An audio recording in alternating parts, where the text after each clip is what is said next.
하는 현수의 말에 부인은 그럼 누가 무섭소? 하고 약간 성을 내며 수양대군인들 무서울 것이 무엇이요? 다른 사람들은 부원군이 되면 무서운 사람이 없다던데. 대감은 왜 그리 못나시었소? 그래, 그러면 중전께서 저렇게 대감이 도와드리기를 바라고 계시는데도 수양대군이 무서워서 가만히 계실 작정이요? 아버지 정리에 어떻게 그러신단 말씀이요? 하고 현수를 몰아세웠다. 그러니 어떻게 한담? 수양대군이 내 말 들을 사람인가? 공연히 섣불리 그런 소리 하다가는 봉변이나 했지 무슨 소용있나? 다 운수지 운수야. 천운이 수양대군께로 돌아가는 것을 어찌하나? 설마 목숨이야 어떠하겠소? 비전하한테도 가만히 계시기만 하라고 수양대군 눈밖에 났다가는 그야말로 무슨 봉변을 당할지 모른다고 멸문지환을 당한다고 말씀이나 하구려. 하고는 도로 자리에 누워 눈을 감는다. 부인은 애가 타서 공 튀듯 하였다. 따님의 장래를 생각하면 앞이 캄캄하였다. 남편이 어쩌면 저렇게 못 낳는고 하고 원망스러웠다. 아이고, 이 일을 어찌하리. 대감이 아니하면 누가 이 일을 막아내리. 멸문지환. 그래, 금상마마가 선의를 하시고 수양이 들어앉으면 대감댁은 멸문지환을 안 당할 줄 아시오. 그때야말로 멸문지환을 당한다나 대감같이. 무골충이가 어디 있단 말이오? 사내가 왜 한 번 나서서 수양의 역모를 막아내지를 못하고. 무서워. 무서워가 다 무엇이오? 부원군이 되어도 새도 한 번 못 부려보고. 무서워 하다가 멸문지환만 당하게 되니 이런 기막힐 때가 어디 있소? 하고 발을 둥둥 구른다. 허허, 글쎄 이게 무슨 요망이람. 이 밤중에 울기는 왜 울어? 멸문지환이란 소리는 왜 자꾸 외워? 방정맞게. 이렇게 내 싸움만 벌어지고 말았다. 송현수는 아무 책동을 할 기미를 보이지 아니한다. 송현수가 그렇게 생각하면 부인도 어찌할 수 없을 줄을 알고 기운이 줄었다. 그러나 그대로 가만히 있을 수가 없다고 생각하여 비자 내근내를 불어 돈과 쌀을 주어 소경 나갈두에게로 문복을 보내었다. 한번 신명의 뜻이나 알아보고 나서 일이 될 듯 하다면 그 점괘를 가지고 한 번 더 대감을 졸라보자는 뜻이다. 아직 밟지도 아니하였는뎁시오. 하고 내근내는 부인의 명령을 이상하게 생각하였다. 밤은 아직 오경도 아니 친 때다. 내근내는 부원군 부인의 말을 들어 이 일이 지극히 크고 은밀한 일인 줄을 알고는 자기가 그러한 일에 관계되는 것을 만족하게 생각하면서 가마를 타고 뒷문으로 나아가 늙은 아비를 따라 사직골 나갈두의 집으로 간다. 나갈두는 당시 명복으로 모든 상류 가정의 부인들의 신임을 받아 문복하는 사람이 접종하는 판이었다. 열양부원군 송현수 부인도 나갈두에 단골되는 귀부인 중에 하나다. 내근내는 어리어서부터 부인의 심부름으로 이 집에를 다니었다. 소경 나갈두는 깊이 든 잠을 깨어서 내 그네를 불러들였다. 어디서 오시어소? 하고 소경은 의심스러운 듯이 내객에게 물었다. 아니 저 부원군 댁에서 왔는데. 하는 것은 소경의 아내다. 오, 내근내야? 하고 나갈두는 반가운 듯이 웃으며 소경이 흔히 하는 버릇으로 손을 내어 밀어 저편의 몸을 만지려 든다. 내근내는 나갈두의 손을 피하면서 부원군 부인 마님께서 보내시어서 그만 일로 왔으니 어서 소세나 하셔요. 하고 책망하는 듯한 어조다. 무슨 문복하실 일이 있나? 하고 소경은 약간 겸연쩍어 한다. 그저 젊은 여편네 소리만 나면 사족을 못 쓰지. 아이 흉해라 병신 고운데 없다고. 하고 마누라가 내근내를 향하여 눈을 실쭉하며 비가지를 긁는다. 나갈두의 아내는 좀 자색이 있고 천성이 음탕하여 소경 남편에게는 결코 충성된 아내가 아니었다. 그는 본래 안평대군 궁비자로서 안평대군에 온 집안이 멸망하는 통에 어떻게 빠지어 나와서 돈 잘 번다는 장님 나갈두의 마누라가 된 것이다. 그래서 자기는 귀한 가문에서 생장하였다 하여 마치 제가 귀한 사람이나 되는 듯이 남에게 찾아오는 사람에게 자랑하고 교만을 부리었다. 이 음탕한 계집에게는 항상 한둘씩 간부가 있어 남편이 앞 못 보는 것을 기회로 여기고 다만 몸만 훔치어주는 것뿐 아니라 나갈두가 벌어들이는 전곡도 훔치어내었다. 그래도 노래에 혹한 젊은 계집 앞에 나갈두는 정신이 없었다. 갈두는 소세하고 아내를 시켜 싸서 매달았던 돗자리를 내어 깔게 하였다. 이 돗자리는 어느 대가에서 문복하려 올 때에만 내어 까는 것이다. 그러고 수양대군 부인이 해주었다. 자랑하는 화류 점상과 궁중에서 나왔다는 하사하신 것은 아니나 어찌어찌 굴려나온 것이다. 오동 향로양 앞과 자주 명주 주머니에 넣은 거북. 상은 남양하여 놓고 소경은 상을 앞에 놓고 앉아서 거북을 두 손에 받들어 들었다. 향로에 서는 향연이 피어올라서 상 위에 양폰에 가득 담은 내근내가 가지고 온 얼음 같은 백미와 그 앞에 은빛같이 닦아놓은 논종발, 청수 그릇 위에 구름같이 안개같이 어리어 신령을 청하여 내린다. 천지신명에 묻는 말씀은 이것이다. 지금 조정에 새도 잡은 간신이 있어서 신기를 엿보오니 장차 어디로서 어떠한 충신 열사가 일어나서 외로우신 왕과 왕후를 돕사오리까 함이다. 은밀히 은밀히 라고 하면서 이러한 소리를 비자에게 통하고 노방에서 매복하는 소경과 그 소경의 마누라에게까지 통하는 것은 진실로 여자의 어리석음이다.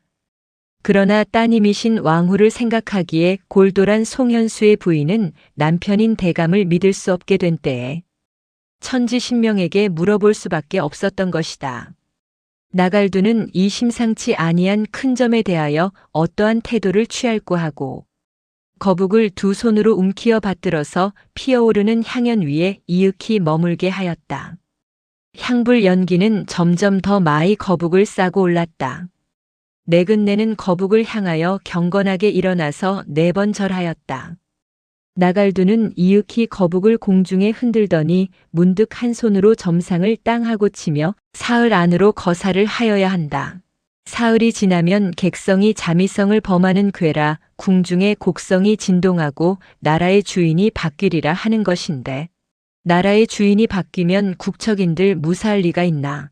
상감 외가댁인 화산 부원군 댁과 곤전마마 친정되는 열양 부원군 댁에 큰 화가 미치겠다 하는 괴요하고 나갈두는 신명의 뜻을 전하는 어조를 끊고 보통 어조로 나라에 큰일이 있는 때에는 신하가 점을 인이하는 법이야. 점에서 쓸 데가 없거든 정말 임금께 충성이 있으면야 오는 일을 미리 알아보아 무엇하나. 수인사 대천명으로 죽든지 살든지 할 일을랑 하고 보는 법이야. 일이 될까 아니 될까 점을 한다는 것이 말이 되나.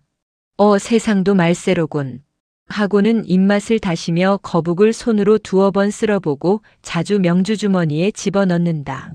금성대군은 내시들의 내통으로 정인지가 왕에게 한 말을 들어 알았다. 그러고는 주먹을 들어서 서한을 치고 미친 듯이 소리를 질렀다. 우리 집이 망하는구나. 금성대군은 독자가 이미 아시거니와 왕의 숙부요 수양대군의 친아우님이다. 불행히 충의와 강직을 가지고 이 어지러운 세상에 태어나서 하루 가슴 끊지 아니할 날이 없다. 왕께 충성을 다하려면 골육의 형을 원수로 삼지 아니하면 아니 될 것이다. 안평대군이 돌아간 뒤로 종일 중에 그래도 수양대군과 겨눌 사람은 비록 나이는 어리나 금성대군 한 분밖에 없었다. 그러하기 때문에 수양대군은 벌써부터 금성대군을 미워하여 가만히 사람을 놓아 그 행동을 살피어 안평대군 모양으로 처치해버릴 기회만 엿보았다. 요전에 금성대군 궁에서 화의군이며 누구누구와 사연을 베풀었다 하여 처벌을 당한 것도 이 때문이다. 오늘 들은 말과 같은 말이 있을 줄을 금성대군은 미리 짐작하였었다. 만일 진실로 이러한 일이 있다 하면 금성대군은 가만히 앉아 있을 수가 없었다. 금성대군은 신전에 아침도 아니 먹고 수양대군 궁으로 달려갔다. 금성대군이 수양대군 궁에 가기는 설의 3배간 뒤로는 처음이다. 그래서 금성대군이 단신으로 말을 타고 여름 해가 아직 뜨기도 전에 달려드는 것을 보고 수양대군 궁 사람들은 놀랐다. 금성대군은 형님인 수양대군에 붙들어 앉히고 형님, 어저께 정인지란 놈이 상감께 선의하시기를 청하였다. 하니 이것이 정가놈의 생각이요? 형님이 시키신 게요? 하고 단도직입으로 질문을 발하였다. 수양대군은 안색을 변하며 내가 미쳤느냐? 그게 웬 소리냐? 하고 뚝 잡아떼었다. 그렇거든 오늘로 정가를 삭탈관직하고 내어 베이시오. 그렇지 아니하면 정가가 제 마음대로 한 말이라 하더라도 세상에서는 형님이 시키신 것으로 알 것이요. 워낙 정가란 할 수 없는 소인이요 간신이요. 그놈을 살려두었다가는 형님까지도 누명을 쓰시리다. 어떡하실 테요? 형님의 대답을 듣고야 가겠소이다. 하고 금성대군은 따지었다. 상감 처분이지. 정인지가 대신이어든 낸들 어찌하나. 하고 수양대군은 어디까지든지 모르는 채 한다. 금성대군은 형님의 진의를 의심하는 듯하는 눈으로 수양대군을 이윽히 바라보더니 형님이 그런 간신놈들의 꾀에 넘어서 외람한 뜻을 두면 우리 집안은 망할 것이요. 금왕의 숙부로서 군국 대권을 다 잡으시었으니 무엇이 부족하단 말씀이요? 형님이 만일 잘못된 뜻을 품으시면 천하가 명고이 공지할 것이요. 나부터도 형님의 목에 칼을 겨눌 것이외다. 하였다. 금성대군은 수양대군이 잡아떼는 것을 그대로 믿을 수가 없었지만은 그 이상 더 말해야 쓸데없을 줄 알고 다만 형님 매양주공으로 자처하지 아니하시오. 부디 주공이 되시오. 그러고 충의를 모르는 간신벨랑 모두 물리치어버리시오. 하고 물러나왔다. 금성대군이 다녀간 뒤에 수양대군은 대단히 불쾌하였을 뿐더러 또 놀래었다. 왜 불쾌한고 하면 안평대군이 없어진 뒤로 누가 감히 자기의 비위를 거스르지 못하더니 나이로 말하면 14, 15년이나 어린 금성대군이 얼러대는 품이 안평대군 이상인 까닭이다. 괘씸한 것을 보아서는 다장 한마디로 호령하여 버리겠지만은 금성대군의 말이 옳고 보니 옳은 말의 힘에는 수양대군의 패기도 고개를 들기가 어려웠다. 그것도 없애버려야 되겠는걸. 하고 수양대군은 나가는 친아우 금성대군의 뒷모양을 바라보며 생각하였다. 안평대군을 죽이자고 정인지, 권람, 한명회의 무리가 진언할 때에는 골육의 정도 생각하고 세상의 물도 염려가 되었으나 한번 이러한 일을 저질러 놓은 뒤인 오늘날에는 그것 다 우스웠다. 제왕가에서는 그러한 일은 예사요하고 권가, 한가들의 말이 과연 그럴듯하게 돌리었다. 그것은 그렇다 하고라도 정인지가 어저께 경회루에서 벽좌우하고 왕께 아뢰었다는 말이 이렇게 빨리 외간에 흩어진 것이 놀랍지 아니할 수 없다. 누가 말을 내었담. 하고 수양대군은 매우 초조한 빛을 보인다. 왕이 사람을 시키어 누구누구 하는 사람들에게 정인지의 말을 전하였는가. 그렇다 하면 그 심부름은 누가 하였을까. 이 일을 금성대군 외에 또 누가 아는가. 수양대군은 이 생각 저 생각에 매우 신기가 불평하여 조반도 자시는 듯 말 듯 하였다. 부인 윤씨가 수양대군이 수색이 있는 것을 보고 물었다. 나으리 무슨 근심이시오? 천운이 나으리께 돌아왔거든. 무슨 근심이시오? 대사를 하시는 양반이 소소한 걱정을 버리시오. 이것은 수양대군이 무슨 근심을 할 때마다 그 부인이 격려하는 말이다. 더구나 천운이 나으리께 돌아왔거든 하는 것은 입버릇 모양으로 반드시 하는 말이다. 부인의 이 말은 미상불 수양대군에게는 큰 힘이 되었다.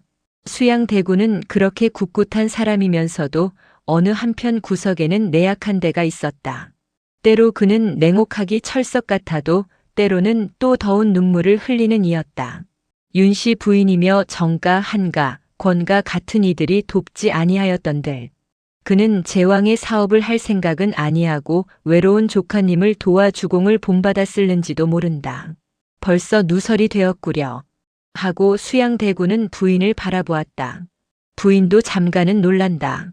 수양대군은 금성대군이 와서 하던 말을 하였다. 그거 누설되었기로 걱정하실 것 있소? 성사하면 더 말할 것 없거니와. 만일 일이 틀어지면 정정승이 한 말이니 정정승께 미르시오 그려. 하고 부인은 태어나다. 수양대군은 부인의 바르지 못한 생각이 불쾌하여 입을 다물어 버리었다.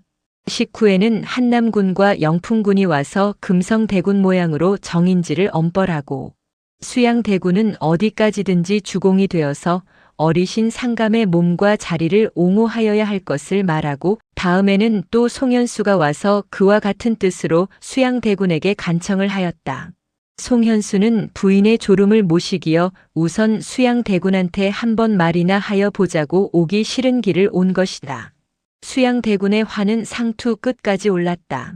은밀하게 한다는 노릇이 이렇게 그날 밤으로 누설이 되니 화가 아니 날 수 없다. 오늘 안으로 몇 놈의 모가지가 날아나고야 말 것을 수양대군은 생각하였다. 그 눈에는 살기가 있다. 한남군, 영풍군도 수양대군을 만나보고 나서는 분개하기는 하였으나 어찌할 도리가 없었다. 왕의 외숙 권자신도 속수무책이라고 생각하고 다만 일이 되어가는 양을 볼 수밖에 없었다. 나이 많고 부인의 지혜를 가진 해빈도 섣불리 이 사람 저 사람과 뜻을 통하다가 발각이 되면 한남군, 영풍군 두 분, 아울러 자기 산모자가 화를 면하지 못할 뿐더러 왕께까지도 누가 미칠 것을 알았다. 오직 따님을 생각하고 열양부원군 부인이 밖에서는 잠시도 가만히 있을 수 없고 궁중에서는 내시 김충 등과 궁녀 막산 등이 발을 동동 굴러 애를 썼다. 그러나 경제가 엄중하고 염탐이 많아서 비록 뜻이 같다 하더라도 서로 의사를 통할 수가 없었다. 가까스로 여편네들 이세에 나서서 입으로 말을 전하였으나 힘있는 대감내들이 겁을 집어먹고 쉬쉬하니 수양대군을 반대하여 왕을 옹호하는 큰 운동을 일으킬 가망은 없었다. 이래서 온 하루 동안이나 왔다 갔다 하던 끝에 세워진 계획이란 것이 무당을 시키어서 수양 대군과 정인지가 죽어버리도록 예방을 하는 것, 인왕산에 사람을 보내어 칠성과 산천에 왕과 왕후를 위하여 기도를 올리는 것 등이요. 가장 유력한 계획이라 할 것이 지중추 조유래, 혹은 성문치 등이 중심이 되어 일변 장사를 사서 수양, 대군과 정인지 등을 습격하고 일변 경문을 돌리어 천하에 민심을 일으키자는 것인데 금성대군을 머리에 떠받들려 한 것이다. 그러나 이러한 일이 다 준비도 되기 전에 김득상이 어제 밤 밖에 나갔던 것이 발각이 되고 경회로에서 정인지가 왕께 선의를 청하는 말씀을 아뢰을 때에 먼 발책 모시고 있던 내시들과 궁녀들이 왕과 왕후의 목숨을 해하려 음모를 하였다는 혐의로 엄형국문을 당하게 되었다. 김득상은 대장부라 뼈가 부러지어도 실토할 리가 없지만은 젊은 궁녀 막산이 매의 모시기여서 왕후의 명으로 김득상에게 말 전한 이야기며 늙은 상궁 하석 고렴석의 명으로 궁녀 수동과 함께 기둥 뒤에 숨어 정인지의 말을 엿들었단 말이며 그 밖에 인왕산에서 기도하는 말, 수양대군과 정인지를 저주한다는 말까지 다 일러 바치어버렸다. 다만 왕께서 시키더니 하여 시키시었다는 대답을 듣고 싶어 하였으나 그것은 대답하지 아니하였다. 또 조유래, 성문치 등이 하는 계획은 막산이가 몰랐기 때문에 말하지 아니하였다. 그래서 막산이가 실토하는 중에 든 사람들은 모조리 붙들려 버렸다. 사건은 이만하고 말았을 것을 소경 나갈두의 처변씨가 그 남편을 없애버릴 생각으로 그 정부요, 금부에 나졸 다니는 홍감룡에게 열양부원군 댁에서 이러이러한 일로 점치려 왔더란 말을 고하여서 내근내가 붙들리게 되고 왕의 유모 아가지, 권자신의 비자 아지, 불떡, 무녀내은, 덕비, 용안 등이 인왕산 기도소에서 붙들리게 되었다. 조유래, 성문치 등은 일이 탈로 될 줄을 알고 조유래는 장사 김득성을 구종 모양으로 복색을 시키어 데리고 수양대군을 찾아가고 성문치는 장사 윤계똥을 데리고 정인지를 찾아갔다. 이것은 기회를 엿보아 각각 하나씩 때려 죽이자는 꾀다. 수양대군은 조유래가 금성대군 문객인 줄을 알기 때문에 보지 아니하고 국노를 시키어 그가 데리고 온 구종으로 차린 김득성을 묶어서 죽도록 때리라고 하였다. 이것은 조유래를 욕보이어 금성대군으로 하여금 분통이 터지게 하려는 뜻이다. 그러나 무예와 여력이 파인한 김득성은 감추었던 처려일을 내어둘러 달려드는 수양대군, 국노들을 수십 명이나 두들겨 누이고 역적 수양대군 나서라. 소리를 치며 안으로 달려들어갔다. 김득성이는 임금의 원수와 아우김 득상의 원수를 한꺼번에 갚으려는 듯이 성난 범 모양으로 처려이를 두르며 수양대군 궁 앞마당으로 뛰어들어간다. 만일 수양대군이 득성의 눈에 번뜩 보이기만 하였던들 득성의 성난 철퇴의 가루가 되고 말았을 것이다. 그러나 수양대군은 벌써 뒷문으로 도망하고 부인과 두 아들과 맏며느리 한씨와 여러 비복이 크게 놀래어 좁은 구석을 찾았다. 그래도 부대 부인 윤씨가 태연히 대청에 나서서 이놈, 어떤 놈이 완데 어디라고 무엄하게 시리 이봐라. 저놈을 끌어내어 단계에 때려 죽이지를 못하느냐 하고 소리를 지른다. 어머님, 어머님 하고 19살 되는 맏아드님 이름은 숭, 후에 왕세자 된 뒤에 이름은 장, 이니 후에 덕종대왕 이라는 추승을 받았다은 황황하게 어머니 윤씨의 소매를 끌어 만류하고 7살 되는 둘째 아드님 아버지 수양대군이 왕이 되신 뒤에 이름은 황, 세조대왕의 뒤를 이어 예종대왕 이 되시었다. 은 어머니의 치마에 메어 달리어 득성을 바라보며 울었다. 부인은 두 팔로 두 아들을 안으며 이놈 어디 한 걸음만 올라서 보아라 천벌이 내릴 터이니 하는 소리에 득성은 기운이 꺾이었다. 어차피 인제는 죽는 몸이니 닥치는 대로 수양대군 식구를 때려 죽이리라 하였더니 부대 부인 위풍에 눌리어서 수양대군을 찾는 모양으로 뒷곁으로 돌아갔다. 거기서 젖먹이 나중에 월산대군을 아는 수양대군 맏며느님 한씨를 만나 철퇴를 들었으나 때리지는 아니하였다. 그는 미처 뒷문을 다 나서지 못하여서 밖에 매복하고 섰던 수양대군 궁 호위하는 30여 명. 갑사 한때의 포위를 받아 반이나 죽도록 얻어맞고 잔뜩 결박을 지웠다.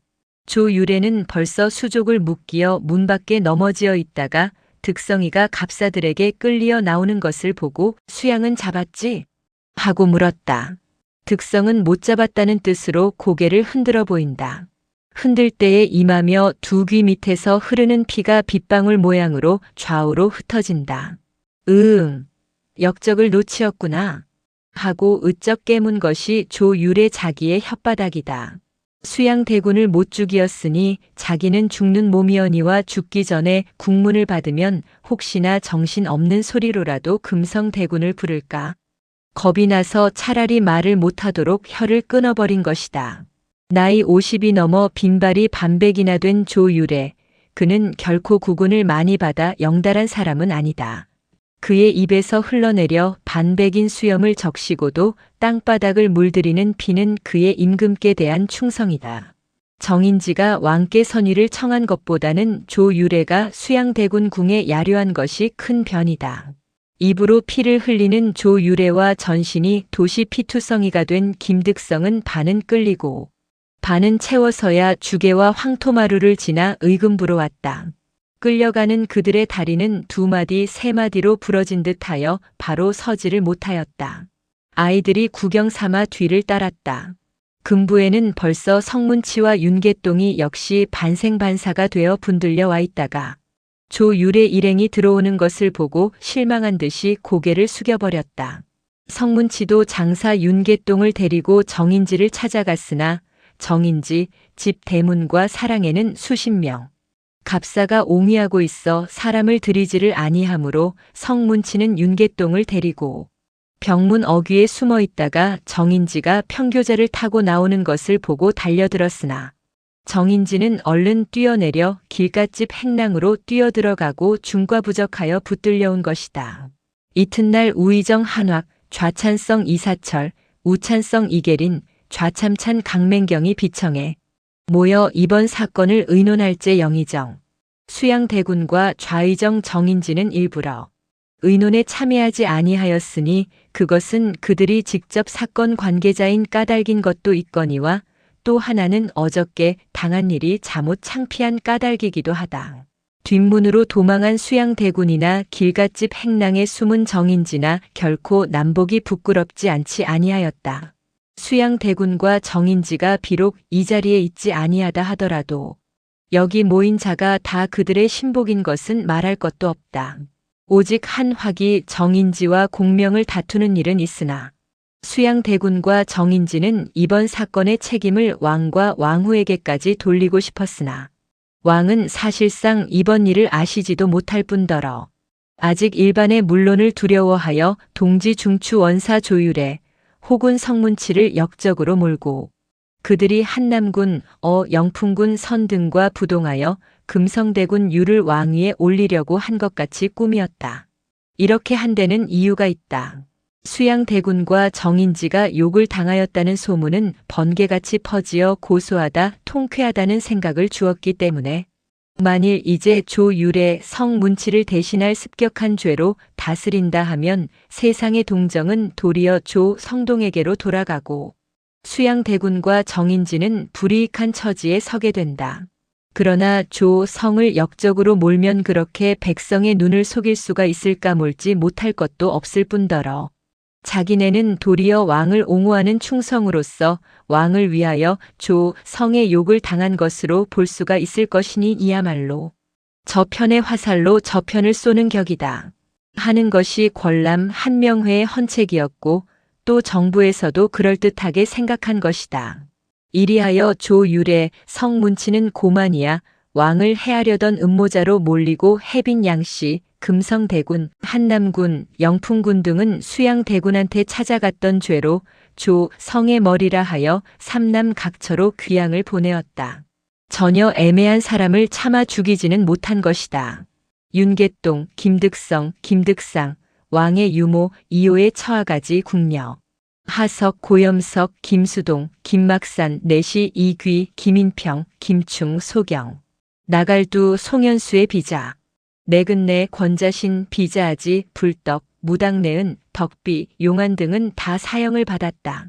이번 통의 요행으로 벗어난 것은 송현수와 권자신이니 이것은 부득이하여 면하여진 것이다. 왕이나 왕후가 수양대군을 없이하기 위한 일이면 왕의 외숙과 장인이 참회도 하려니와 금성, 대군의 무리가 왕을 없이하려고 하는 일에 그들이 관계할 까닭이 없을 것이다. 다만 하나 알 수 없는 일은 이번 통에 영양위 정종을 유배한 일이다. 어느 편으로 생각하더라도 그는 이번 사건에 관계한 형적도 없고 또 관계할 리도 없건만은 청천벽력으로 순천부에 귀양을 가게 되었다. 정종이 귀양길을 떠나기 전에 경혜공주는 오라버님이신 왕께 마지막으로 하직이나 사르려 하였으나 국가의 죄인 의로는 그러한 특전을 허함이 될 리가 없었다. 그래서 한 어머니의 피를 나눈 단두 동기인 왕과 공주는 남북 천리에 이별하게 되었다. 그것은 영원한 이별이 되었다. 이 일이 있음으로부터 왕은 유폐되나 다름이 없었다. 권례에서도 마음대로 출입을 못하시고 어느 한 전각에 계시라는 강제를 받아 왕은 항상 사모하옵는 조부 세종대왕께서 즐겨 거처하시던 자미당에 수무시와 왕후와 마주보시고 우시는 세월을 보내시게 되었다. 그러한 세월도 며칠이 없었다. 금성대군은 수능부에, 영양위는 순천부에 이 모양으로 왕의 편이 될 만한 이들은 다 먼 곳으로 치어버림이 되었다. 왕의 곁에 모시던 낯익은 내시와 궁녀들조차 다 비평에 죽어버리니 궁중은 왕과 왕후에게는 지옥보다도 더욱 적막하였다. 상감마마 모두 소인이 경솔하와 하고 왕후 송씨는 당신이 이번 일을 저지르신 것을 왕의 앞에 후회하고 온다. 이만만 하고 말겠소? 이보다 더한 일이 올 터이지. 그렇게 눈물을 흘려서 되겠소. 마음을 철석같이 가지고도 견디어내기가 어려울걸. 그렇지만은 불서에도 인생은 헛된 것이라 하였고 또 속담에도 우리 인생이 한바탕 꿈이라 하였으니 꿈이 오래면 얼마나 오래요? 그저 가위 눌린 줄 알고 지납시다 그려. 왕은 이러한 말씀을 하신다. 마치 인생의 쓴맛 단맛을 다 보고 난 노성한 사람 모양으로. 그러나 언제나 이렇게 태어난 생각으로 계실 수는 없었다. 원래 인자하신 성품의 왕후가 슬퍼하시는 것을 보실 때에는 웃는 얼굴을 지으시고 불경 생각도 하시어 태어나신 태도로 위로하는 말씀도 하시지만은 그것도 한때지 혼자 촛불을 대하실 때나 어원의 새 소리를 들으실 때에도 눈물이 앞을 가리움을 금하실 수가 없었다. 조부님 생각, 아버님 생각, 용모도 기억하지 못하시는 불쌍하신 어머님 생각, 남편 따라 죄 없이 먼 시골에 귀양간 누님 생각, 애매한 원혼이 된 근시하던 내시와 궁녀들 생각, 믿던 숙부 수양대군 생각, 막막한 앞길, 가엾은 왕후의 신세, 모두 불길한 생각, 피눈물을 자아내는 생각뿐이다. 밤에 주무시다가도 경회로에서 정인지를 꾸짖으시던 꿈을 꾸시고는 이놈, 늙은 놈이 그것이 임금 섬기는 도리냐 하고 소리를 지르시고 목을 놓아 우시었다. 상감, 꿈이시오, 꿈이시오 하시고 왕의 옥체를 흔들어 깨우시는 왕후도 울음을 참으시노라고 입술을 물으시었다. 내가 칼을 빼어 서인지 놈을 치려는 서슬에 나를 깨우시었구려 하시고 왕은 아까운 듯이 입맛을 다시었다. 잠을 깨어서 가만히 눈을 감고 계시노라면 죽어버린 늙은 김충, 김인평, 이귀 같은 내시들이며 수동, 막산 같은 젊은 궁녀들의 모양이 방 안에 어른거리는 듯하여 몸에 소름이 끼침을 깨달으신다. 그러다가는 수양대군과 정인지가 횃불을 돌리고 칼 빼어든 군사를 데리고 두 분이 주무시는 침전으로 들어와 두 분의 목에 칼을 겨누는 모양도 보인다. 왕은 이러한 불쾌한 환상을 떼어버리려고 베개 위에서 머리를 흔드시고 흑은 잠드신 왕후를 흔들어 마마마마 자오 하고 깨우시기도 한다. 그러한 때에는 두 분 사이에 무서운 생각이 나지 아니할 만한 말씀, 어리신 때에 지내시던 일, 혼이 나신 후에 생긴 일 중에도 유쾌하던 일을 골라서 말씀하시나 어느덧 차고 무서운 현실 문제의 이야기 끝이 돌아와서는 눈물과 한숨으로 그리고는 서로 위로하시는 말씀으로 끝을 맺고는 피차의 저편이 먼저 잠드시기를 기다리시었다. 한 번 왕께서 어떤 산 밑 강가에 정결한 초당을 지으시고 농가 생활을 하신다는 꿈을 꾸시다가 깨어서 왕후를 깨워 그 꿈 말씀을 하시고는 그런데 꿈에 그 집에 마마는 아니왔거든. 그 어째 아니왔을까? 내가 있는데 마마가 아니 올 리가 있소? 하고 웃으신다.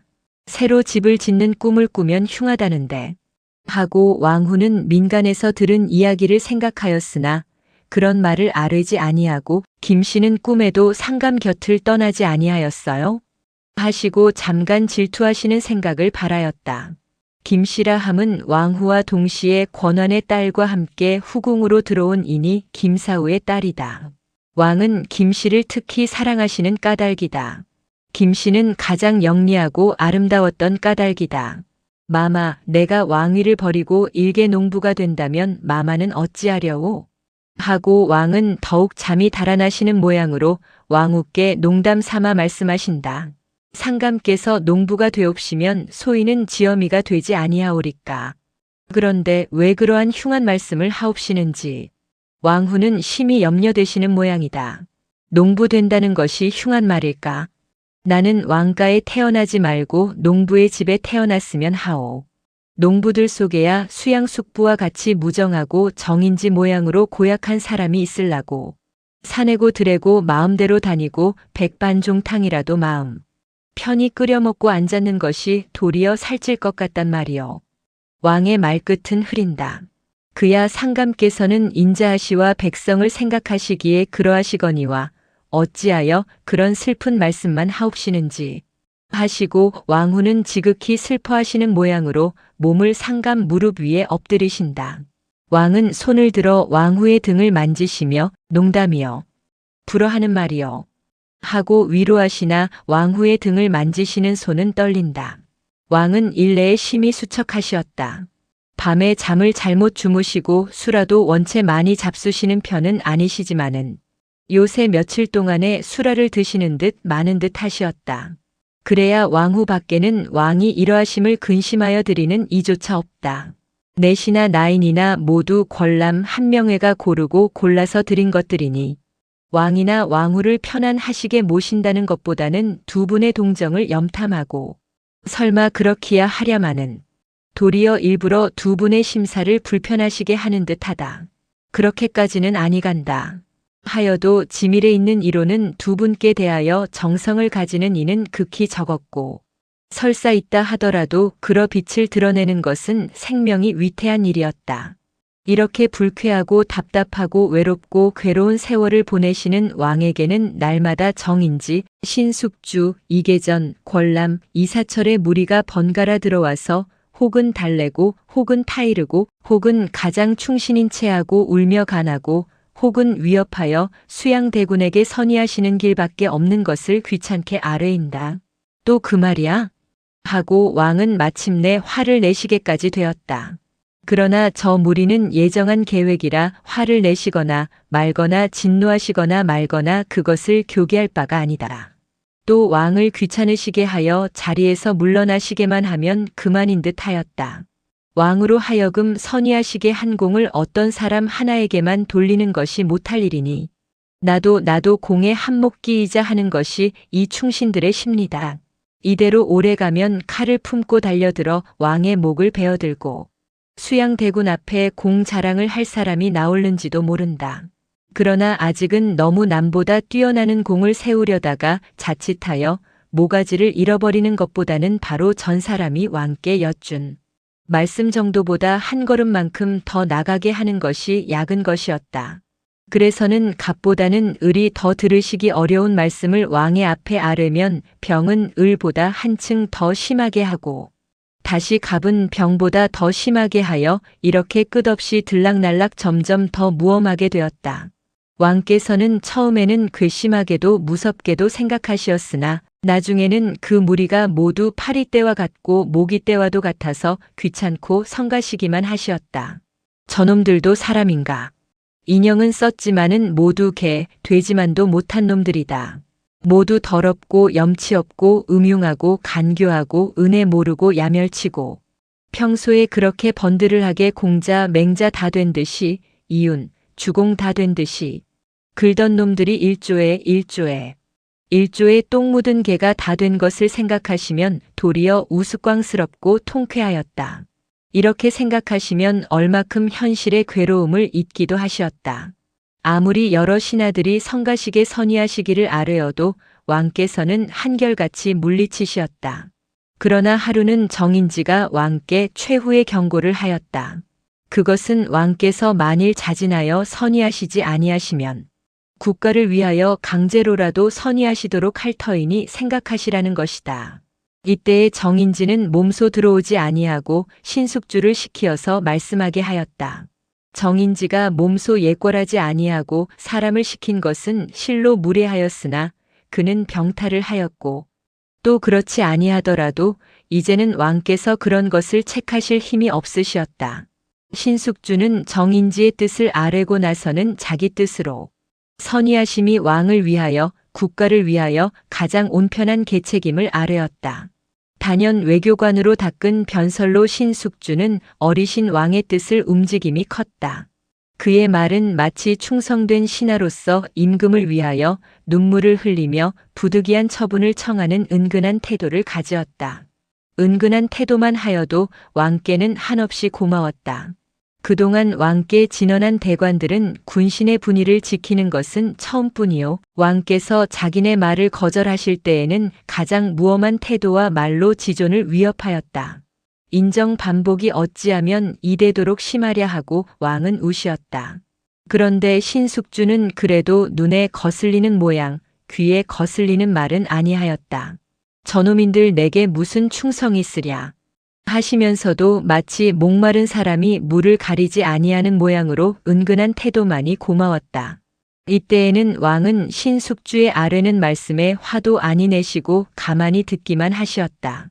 신숙주도 왕께서 고개를 푹 수그리고 근심에 잠기신 것을 배울 때에 가슴에 측은한 생각이 움직이지 아니할 수 없었다. 숙주의 청량한 기억 속에는 왕께서 왕손으로 계실 때에 세종께서 품에 안으시고 지편전으로 오시와 자기와 성삼문, 박팽년 등을 바라보시고 이 어린 것을 부탁한다 하시던 것이며 또 문종대왕께서 문종대왕은 신숙주의 무리와는 군신지위가 있을 뿐 아니라 중마고우라 할 만한 친구였다. 문종이 동궁으로 계실 때에 얼마나 신숙주의 무리를 애경하시었다. 공부를 같이 하시고 사업을 같이 하시지 아니하시었던가 승하시기 얼마 전에 그때 동궁이신 왕의 등을 만지며 눈물겨운 말씀으로 부탁한다 하시던 것이 역력히 생각난다. 그날 밤에 술이 대취하여 입직청에서 잘 때에 문종 대왕은 손수 어이로 숙주의 무리를 덮어주시지 아니하였던가. 이것이 얼마나 한 은혜며 얼마나 한 우정인고. 그때의 숙주는 잠이 깨어 눈물을 흘리며 이 임금을 위하여 목숨을 안 버리고 어이하리 하고 성산문과 함께 맹세하지 아니하였던가. 그것이 겨우 3년 전 일이다. 그런데 신숙주는 수양대군의 수족이 되어 선왕에게 고명받아 도와야 할 왕을 보좌에서 떠밀어내는 것으로 갚으려 한다. 나도 뜻을 정하였으니 다시는 성가시게 굴지 말라고 수상과 좌상에게 말하오. 하시고 신숙주를 내어 보내시었다. 신숙주가 나간 뒤에 왕은 목을 놓아 통곡하시었다. 자미당 천문을 나서다가 신숙주는 왕의 곡성을 듣고 추연히 배회하였다. 그러나 그는 대세가 이미 일이된 바에 부질없이 왕께 동정하는 양을 보이다가 장래에 화를 사는 것이 극히 어리석은 일인 것을 깨닫고 빨리빨리 걸음을 옮기어 무서운 데서 달아나는 사람과 같았다. 이날 이때에 말할 수 없이 슬픈 인상은 일생 신숙주의 가슴을 떠나지 아니하고 그를 괴롭게 하였다. 그가 임종. 그는 오래 살지도 못하였다. 에 가장 괴로움 받은 것이 이때 생각이었다. 왕후는 불시의 곡성에 놀라시었다. 이날에 두 분은 마주보고 마음 놓고 우시었다. 자미당에서는 늦게 오시는 소리가 온종일을 두고 때때로 울려나왔다. 비록 무심한 내시들과 궁녀들도 비감하지 아니할 수가 없었다. 그러나 이날에 왕은 마침내 큰 결심을 하시었다. 하룻밤을 울음으로 지내신 왕이 잠을 이루시기는 짧은 여름밤이 다 지나고 환하게 먼동이 뜰 때였다. 왕은 옷도 끄르지 아니하시고 안식에 비스듬히 기대신 채 그만 잠이 들어버리신 것이다. 왕께서 잠드시는 것을 보고야 왕후께서도 눈을 붙이시려 하였다. 그러나 왕후는 마침내 잠이 드시지를 못하시었다. 그것은 왕께서 슬퍼하심에 심한 것이 염려될 뿐더러 또 왕께서 어떠한 결심을 하시었는지 조금도 발설치 아니하는 것이 근심이 되었다. 어떠한 생각을 하시느냐고 물으시기도 어렵고 다만 한마디 한마디 눈치만 떠보려 하나 왕께서는 털끝만치도 왕후에게까지도 뜻을 보이심이 없으시었다.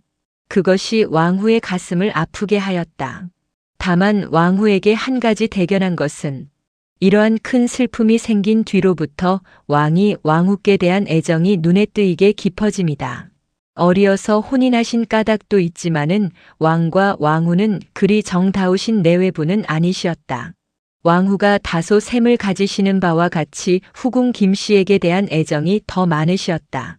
그러하던 것이 최근에 와서는 눈물겹도록 왕후를 측은히 여기시었다.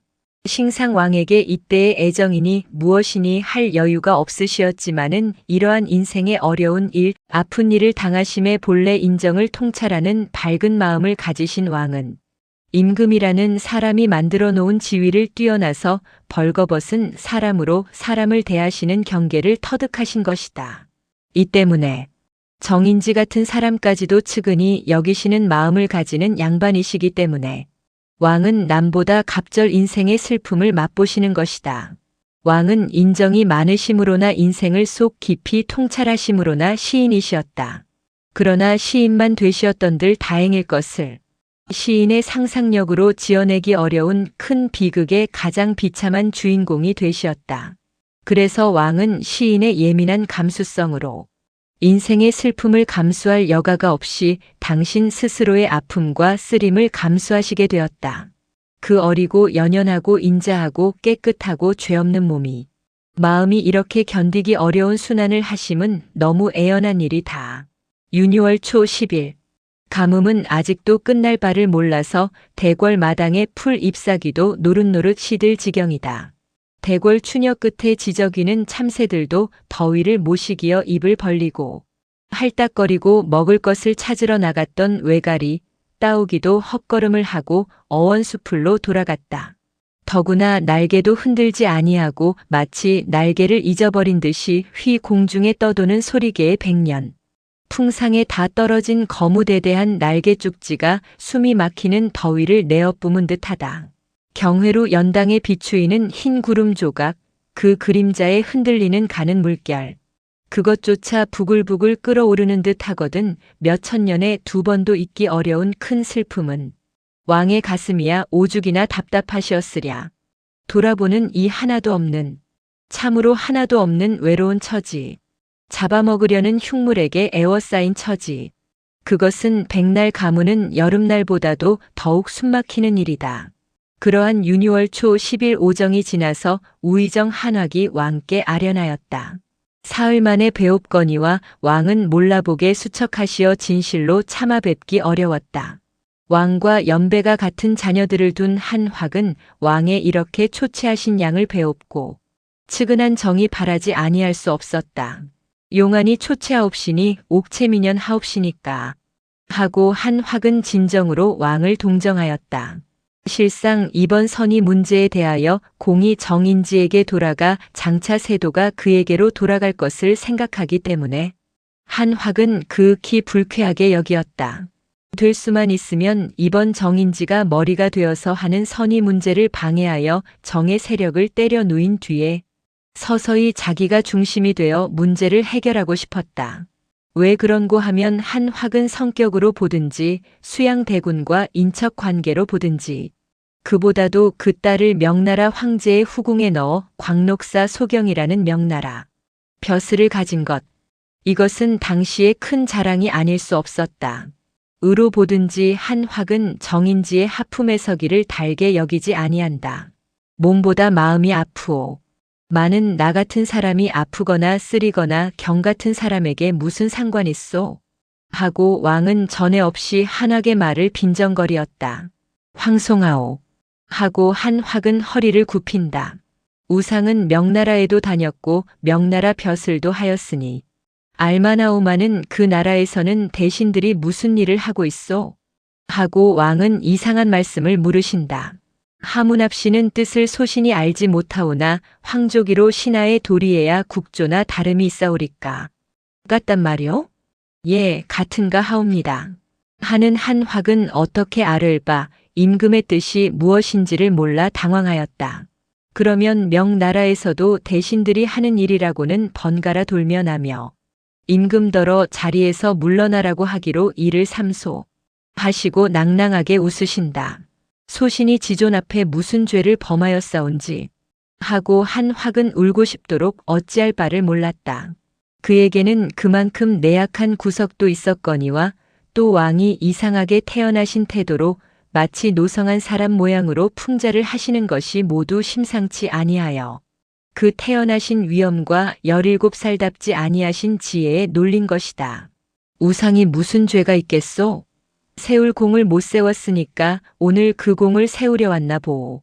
소신이 세울 공이 무엇이든지 만일 소신더러 하라시는 일이 있다 하면 소신이 분골 쇄신을 하옵기로 견마지역을 다하려 하옵거니와 어리석은 소신이 무슨 일을 하올 바를 알지 못하옵니다.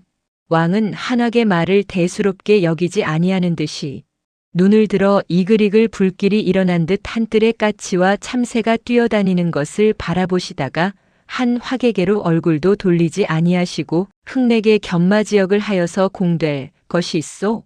좌의정본을 받아서 새 임금 밑으로 돌아가야지.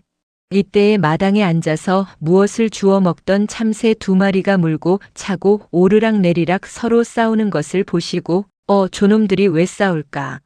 넓은 천지에 조그만 몸뚱이가 무엇이 부족해서 서로 싸울까? 요놈 고얀 놈들로고 하시고 궁녀를 시키어 싸우는 참새를 날려버리라고 분부하신다. 한학도 고개를 들어 뜰을 바라보았다. 궁녀의 후어 하는 소리에 싸우던 참새들은 싸움도 원수도 다 잊어버리고 날아서 지붕을 넘어버린다. 새 임금이라 하옵시니 어쩐 말씀이시온지 하고 한학이 왕께 여쭙는다.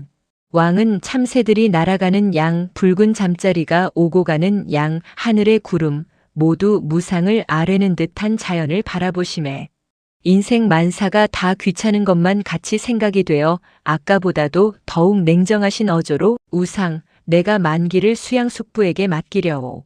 놓은 일이 있소. 정인지가 나를 내어 쫓은 공을 혼자 차지할 터이니 경이 가서 내 다짐을 받고 왔노라고 하오. 그것이 좋은 일이 아니오? 하시고 또 하 웃으신다. 한확은 엄연히 위엄을 갖추어 상감께 아뢰오. 아까 정인지가 새 임금 밑으로 돌아갔다 하옵시고 이제 또 만기를 수양대군에게 맡기신다 하옵시니 그것이 어찌한 말씀이옵신지. 수양대군은 이미 군국대사를 다 맡았사온즉 다시 더 맡기옵실 것은 무엇이오리까. 수양대군이 매양 주공되기로 자처하오니 설마 이지를 품을 리 없사온즉 모르옵거니와 좌의정 정인지가 무슨 무엄한 말씀을 아랜 것이나 아니온지 도무지 소신은 어찌 아랠 바를 알지 못하옵니다.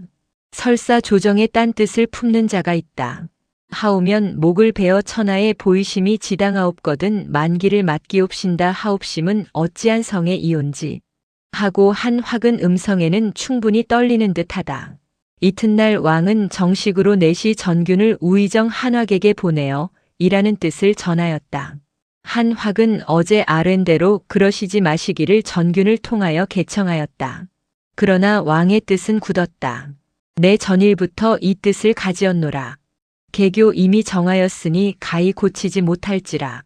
속히 모든 절차를 차비할지어다. 하시는 교지를 다시 내리시었다. 이날은 단종대왕 3년 을의 윤유월 11일이다.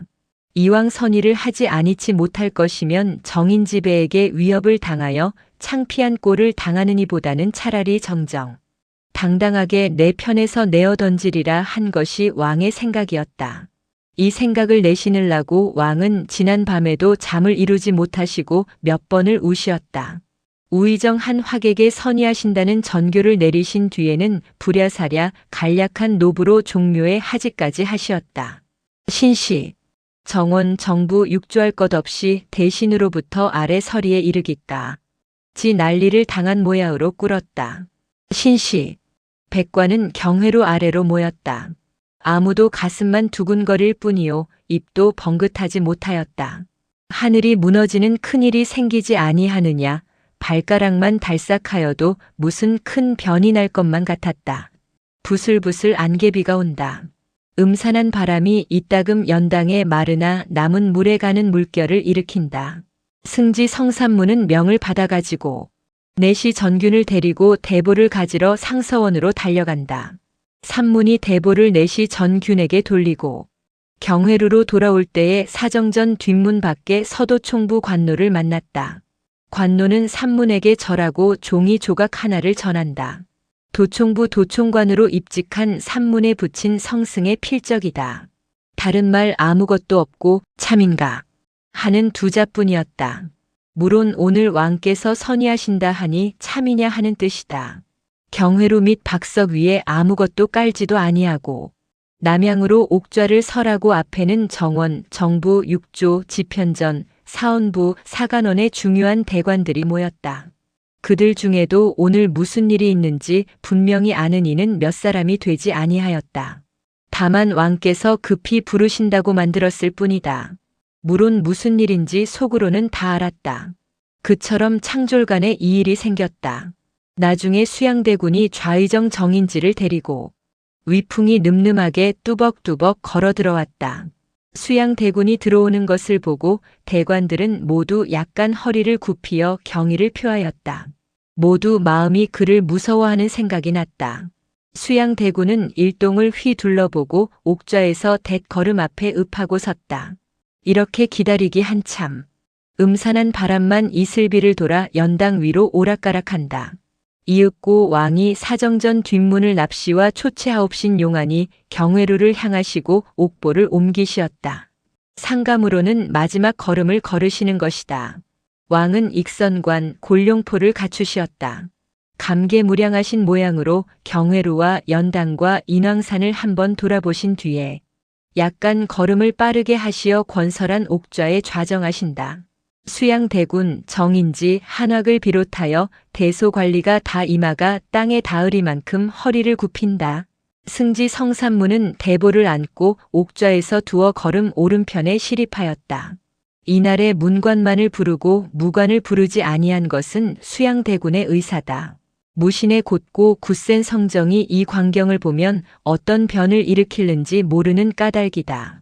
도총관 성승이나 훈련도감 유흥부나 용양위 대오군, 송석동 같은 이는 수양대군이 이날에 꺼리는 사람 중에 가장 중요한 사람이요. 금영대장 봉석주도 반드시 수양대군의 신복이라고 할 수 없었다.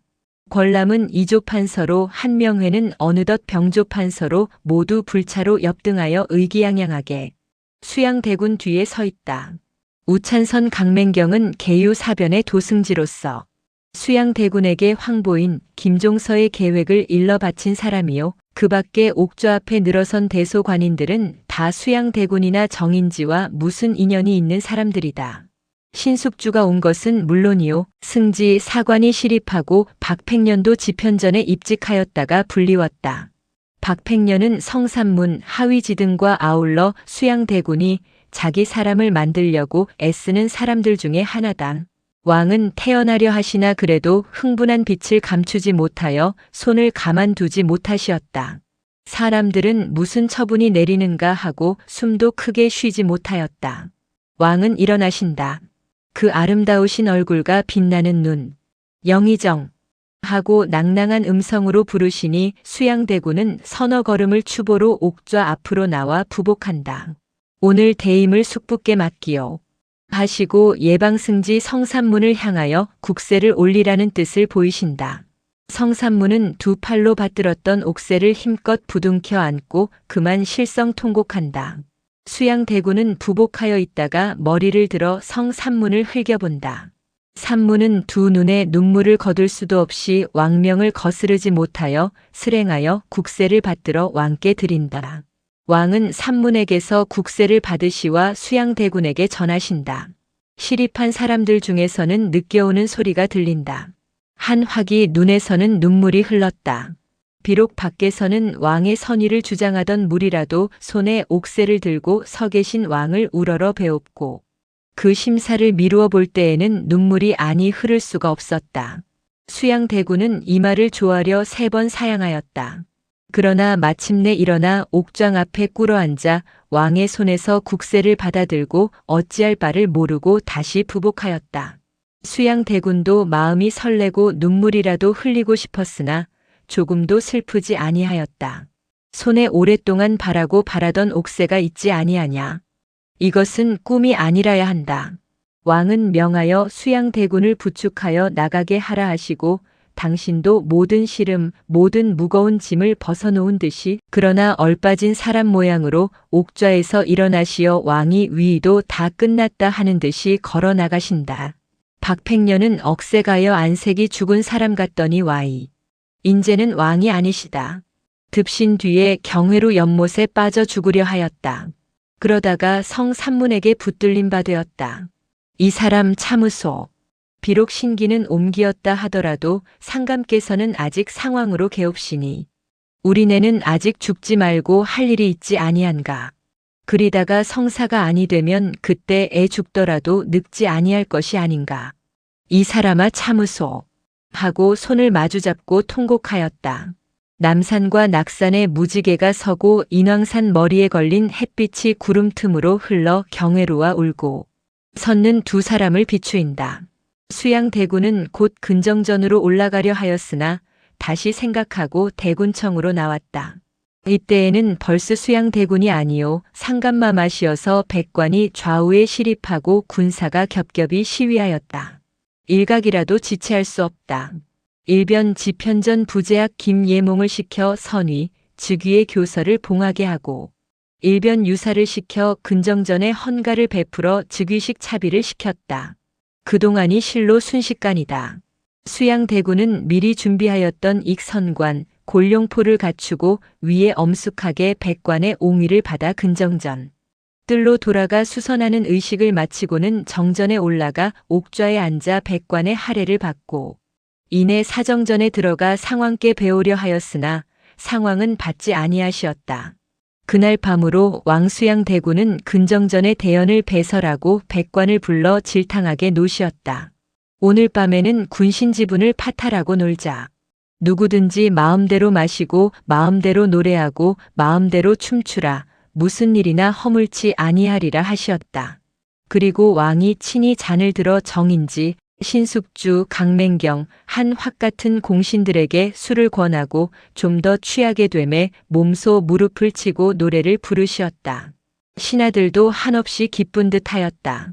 아까까지는 영의정이요 같은 신하였지만은 지금은 삼감이 되신 수양. 대군이 손수 권하시는 술잔을 받을 때에 황송하고도 감격하여 눈물을 흘리는 자까지 있고 우리 성주께 충성을 다하리라고 술 취하여 어눌한 음조로 맹세하는 것은 저마다였다. 질탕한 풍악이 울려올 때에 사정전에 개옵시던 상왕께서는 왕대를 돌아보시 고 말없이 낙노하시었다. 새 임금을 모시고 질탕하게 논의는 옛 신하들은 흥겨 옛 주인을 생각할 여유가 없었다. 어떻게 하여서라도 새 임금의 마음에 들자, 어떻게 하여서라도 옛 임금을 사모하는 표를 보이지 말자 하고 그들은 없는 취흉도 돋우었다. 더구나 정인지, 강맹경 같은 사람들은 회색이 만면하여 새 임금의 성덕을 칭양하였다. 권람과 한학 같은 무리는 여러 사람들 새에 끼어 앉아서 술을 마시고 즐기는 체하면서도 누가 불편한 기색을 가지는가 하고 속으로 치부하여 두었다. 그 중에 성삼문, 박팽년의 무리 같은 것은 말할 것도 없다. 만일 이 자리에 허후나 살아있었던들 한바탕 풍파를 일으켰을 것이나 그러한 노인은 이미 씨를 끊었다. 오직 청년 학사들 중에 비분강개한 눈물을 머금고 끓어오르는 창자를 둘 곳을 몰라 할 뿐이다.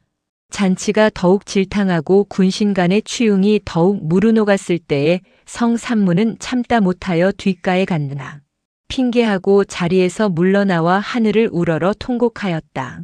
이계도 나오고 유성원도 나왔다. 나중에 박팽년도 나와서 뜰에 서서 서로 손을 잡고 울었다. 그러나 말을 없었다.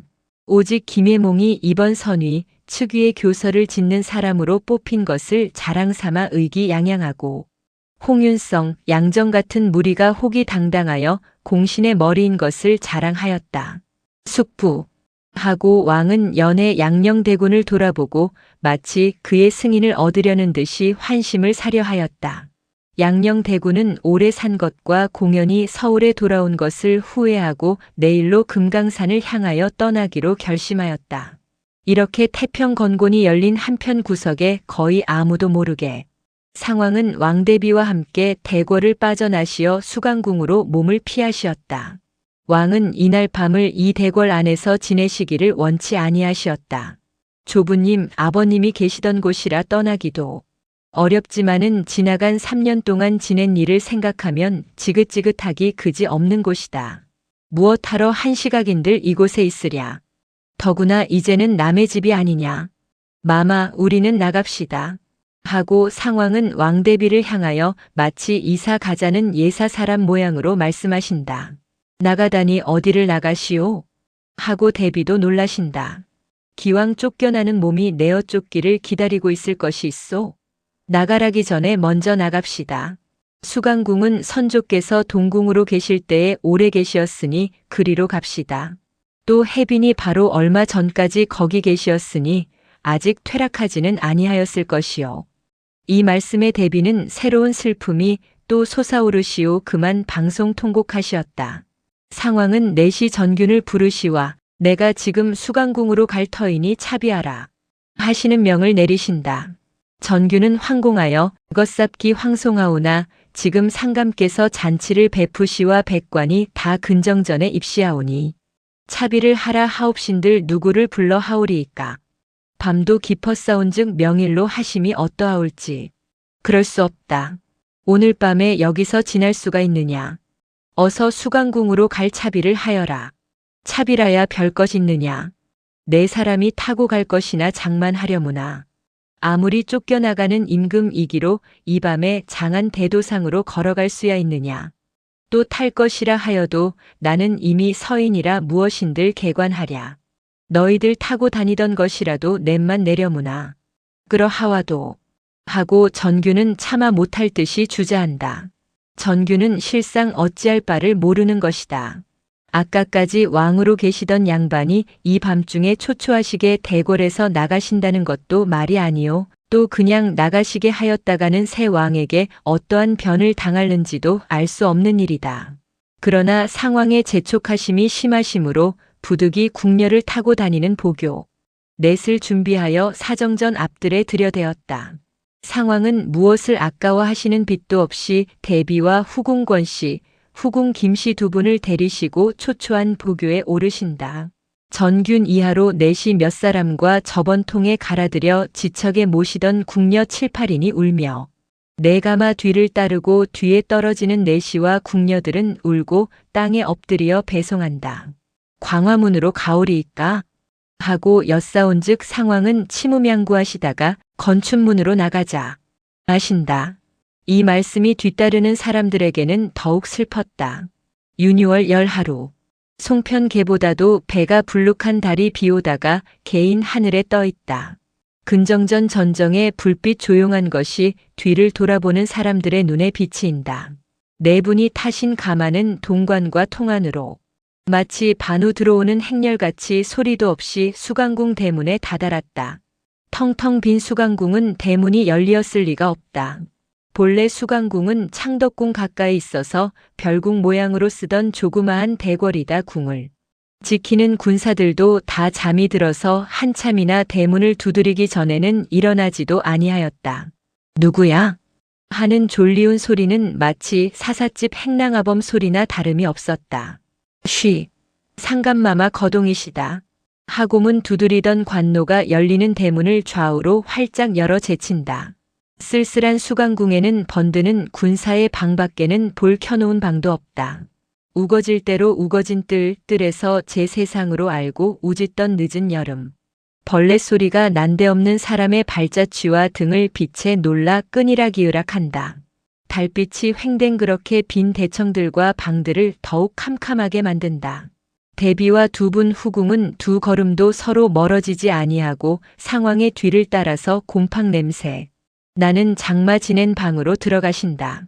몇 번을 거미줄이 얼굴에 걸리었고 날아나는 박쥐에게 놀람이 되시었다. 방에는 먼지가 켜켜이 앉았다. 이러한 황량한 곳에 길 잃은 사람들 모양으로 한 줄로 늘어선 사람들의 그림자가 초롱불빛에 어른어른 춤을 추는 것은 이 세상 사람들 같지도 아니하다. 이거 어디 사람 앉겠느냐. 방을 좀 훔치어라. 대비는 이러한 말씀까지 하시게 되시었다. 남치마 입은 궁녀들이 이리저리 오락가락하며 방을 치운다. 초를 사오려 하나 돈이 없다. 한 나라의 왕으로 주머니에 돈을 지니랴. 내시들이나 궁녀들도 궁중에서 돈 쓸 일이 없었다. 관노에 돈을 꾸어서 초를 사왔다. 대관절 이것이 웬일인고. 이런 법도 있나 하고 군사들과 관노들도 어찌된 영문을 몰랐다. 새 왕이 상왕께서 수강궁으로 올마가신 줄을 안 것은 상왕과 대비가 수강궁에 마주 앉으시고 새로운 눈물을 흘리실 때였다. 왕은 상왕이 이렇게 하신 것을 불쾌히 여기었으나 더 어찌할 수 없어서 급히 명하여 상왕이 쓰실 것을 넉넉하게 수강궁으로 보내라 하시었다. 이튿날 윤유월 12일은 수양대군이 왕으로 첫 번 조회를 받고 정사를 하시는 날이다. 차마 그날로 집을 옮기어 대궐로 들어올 수는 없어서 아직 며칠 동안은 수양대군 궁에 계시기로 하고 아침마다 위를 갖추어 경복궁으로 오시되 기치와 창검이 황토마루에서 광화문까지 닿았다. 이날의 상왕의 이름으로 이러한 교서가 발표되었다. 그것은 지편전 부제학 김예몽이가 지은 것이다. 이번에도 유성원더러 지으라 하였으나 그는 굳이 사양하였다. 손을 끊기로 맹세한 것이다. 이 교서로 보건대 상왕은 나이 어리시고 이를 모르심으로 경험이 많고 국가의 공로가 큰 숙부수양, 대군의 무거운 짐을 옮기신다는 뜻이다. 어리신 왕이 그대로 가시면 흉악한 무리들 때문에 장차 종묘와 사직이 위태할 것이니 이때를 당하여 종묘와 사직을 안보할 사람은 수양대군 밖에 없다 하여 스스로 마음이 나시어 선의하신 것 같다. 그렇지만은 실상에 들어가 보면 이렇게 하고 싶어하는 선의가 있을 리가 없다. 또 이 교서라는 것은 정인지가 앉아서 시키고 수양대군이 한 번 읽어본 것이요. 왕 상왕은 한 번 보신 일도 없는 것이다. 만일 상왕이 보시었던들 반드시 이런 거짓말이 어디 있으랴 하고 찢어버리시었을 것이다.